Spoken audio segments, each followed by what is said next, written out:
जब घटना घटी तब भी बहुत हैरानगी है।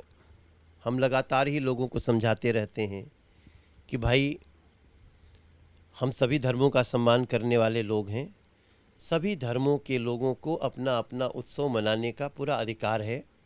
वैसे ही जो यात्रा निकल रही थी उनको भी यात्रा धूमधाम से निकालने का अधिकार है।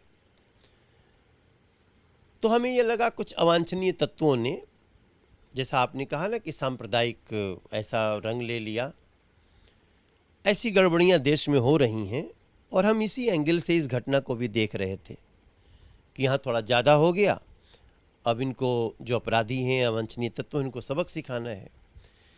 लेकिन ये जो जावेद आम आदमी पार्टी का सीनियर नेता है और उसके द्वारा सीधे हत्या कराने, खड़े होकर के हत्या करने और पूरी दंगा को निर्देशित करने का जो जानकारी आया है, उससे मैं हैरान इसलिए हूं कि मुझे अब दिल्ली का दंगा याद आ रहा है, जहां आम आदमी पार्टी का ही एक नेता ताहिर हुसैन उसका मास्टरमाइंड था।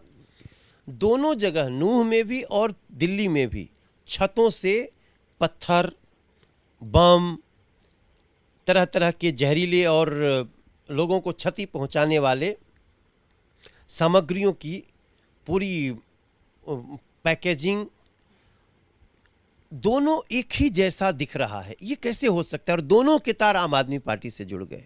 तो क्या आप सीधे तौर पर एक एक्यूजेशन कर रहे हैं, आरोप लगा रहे हैं आम आदमी पार्टी पर कि वो दंगों के पीछे इन्वॉल्व है?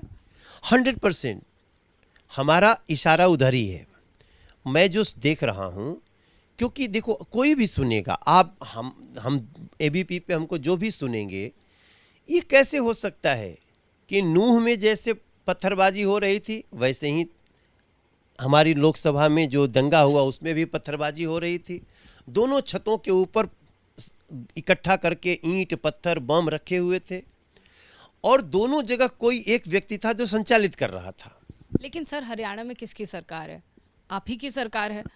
अगर ऐसा आपको लग रहा था, एटीएस को भी जानकारी थी कि दंगे हो सकते हैं जैसा कि बताया गया है, तो पहले से क्यों नहीं रोक लिया? नहीं, ऐसे दंगा हो सकता है इसकी तो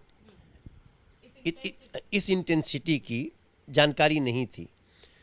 और देखिए, चिंता तो यही है ना कि वहाँ बीजेपी की सरकार है, इस तरह की घटना करेंगे। क्योंकि आप देखिए, जैसे ही घटना हुई, इन लोगों ने इस बीच में यही कहना शुरू किया कि बीजेपी दंगा करा रही है, वो चुनाव में क्या लाभ लेने के लिए दंगा करा रही है। तो हम इस बदनाम करने के लिए उन्होंने शुरू भी कर दिया। अब ये तो क्या है कि एक आदमी को मार डाला, एक आदमी बच गया उसमें, उसने सारी आंखों देखी, आज वो कराई और फिर सारे सीसीटीवी फुटेज सबके बाद हरियाणा पुलिस ने इस पे एक्शन किया है। तब हमें पता चलता है, क्योंकि आम आदमी पार्टी अब अकेले नहीं है, एक गठबंधन में है। तो ये क्या गठबंधन किसी प्रदेश की सरकार को ऐसे बदनाम करके सरकार में आने के लिए इतने लोगों की बलि चढ़ा दिया? लेकिन सर, आरोप सिर्फ आम आदमी पार्टी का नहीं है। इमरान प्रतापगढ़ी, कांग्रेस के सांसद, वो भी ट्वीट करके लिख रहे हैं कि जहां पर भाजपा शासित सरकारें हैं वहीं पर मुस्लिमों का दमन हो रहा है, वहीं पर उनके घर तोड़े जा रहे हैं, उन्हीं के घरों को टारगेट करके बुलडोजर चलाया जा रहा है। उस पर क्या कहें? जिस घर से पत्थर और बम फेंके जाएंगे उस पर बुलडोजर चलेंगे, चाहे वो किसी हिंदू का हो या मुसलमान का हो, किसी का हो। हम उसे हिंदू मुसलमान नहीं समझते। जो बीजेपी की सरकारों का, एनडीए का थॉट है, वो अपराधियों का जगह था। अगर वो अवैध है तो उस पर बुलडोजर चलेगा और उन लोगों को सजा मिलेगी। हम इस बात का समर्थन करते हैं। यानी धर्म विशेष पर बुलडोजर नहीं चलाया जाएगा या नहीं चलाया जा रहा है, आपका ये दावा है? नहीं, आप देखिए, कई जगह तो लोग हिंदू भी थे, ब्राह्मण भी थे, अपराधी थे, तो उनके ऊपर बुलडोजर चला है। और मेरा मानना है कि ये जो लोग साजिश करने जो ट्वीट पे इकट्ठे हो जाते हैं ना, यही दिखाता है कि ये लोग एक साजिश के तहत इस तरह की बातें कर रहे हैं। अगर जावेद का एंगल नहीं आता तो इस घटना को भी ये लोग ऐसा ही बना के ले जाते। मेरा मानना है कि हरियाणा की पुलिस को इस पूरी घटना का मास्टरमाइंड, वो केवल ग्राउंड पे नहीं बैठा होगा, वो कहीं इसके तार आम आदमी पार्टी के मुखिया तक जुड़ते हैं। गठबंधन के लोगों का भी फोन हो, कॉल्स हो, चेक होना चाहिए।